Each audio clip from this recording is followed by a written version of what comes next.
120 secondes.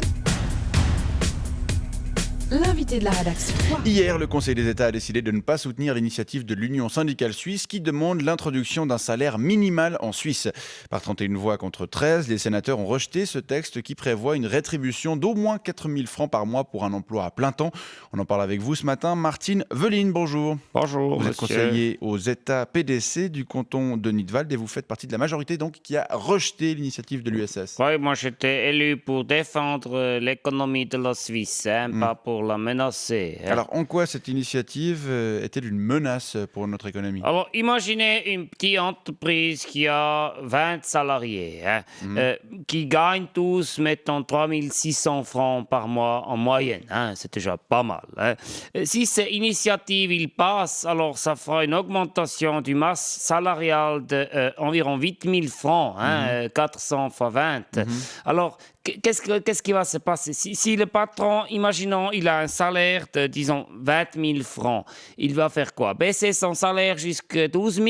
Non, ça, c'est pas possible. Il n'aura plus assez la motivation. Alors, il va soit délocaliser son entreprise en Vietnam ou alors arrêter de faire son entreprise. Et alors, on perd, dans tous les cas, 20 jobs. Ça menace l'économie. Voilà, c'est en effet l'argument donné par la droite, celui de la menace que ce texte ferait peser sur l'économie. Mais si on se place du côté des salariés maintenant, il faut relever qu'en Suisse, près de 430 000 personnes touchent actuellement moins de 4 000 francs par mois. Oui, c'est juste. C'est au général des personnes qui travaillent dans la hôtellerie, le nettoyage ou l'agriculture. Voilà, exactement. Des métiers relativement pénibles et faiblement rémunérés. Oui. Vous savez, ces gens, en choisissant de faire ces jobs, ils savaient qu'ils ne sont pas beaucoup payés. Ou alors ils sont mal informés quand ils ont choisi. Et alors, ce n'est pas notre faute s'ils sont mal informés. Qu'est-ce que vous voulez dire par là? Je veux dire, si ces gens ils voulaient gagner plus, ils avaient qu'à choisir un autre job comme chirurgien, analyste financier, avocat ou ingénieur. Ça, c'est des jobs qui, au général, gagnent déjà plus que 4 000 francs, sans même l'initiative du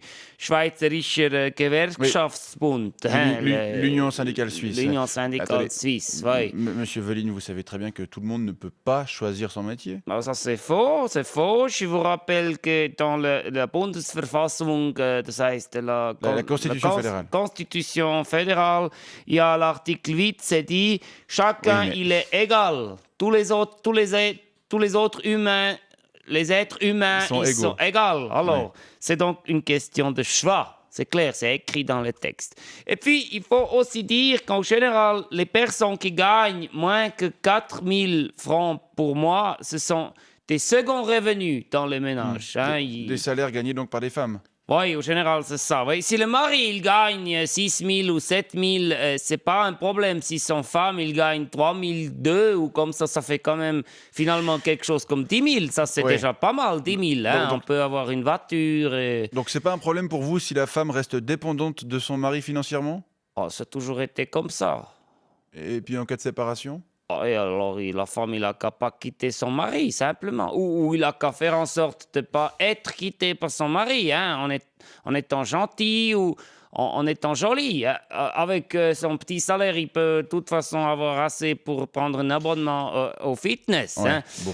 Et puis, je dois encore dire, si on donne 4 000 à tout le monde, alors on a un gros problème, on perd un outil de motivation dans les entreprises. Motivation, c'est important. Expliquez-nous ça.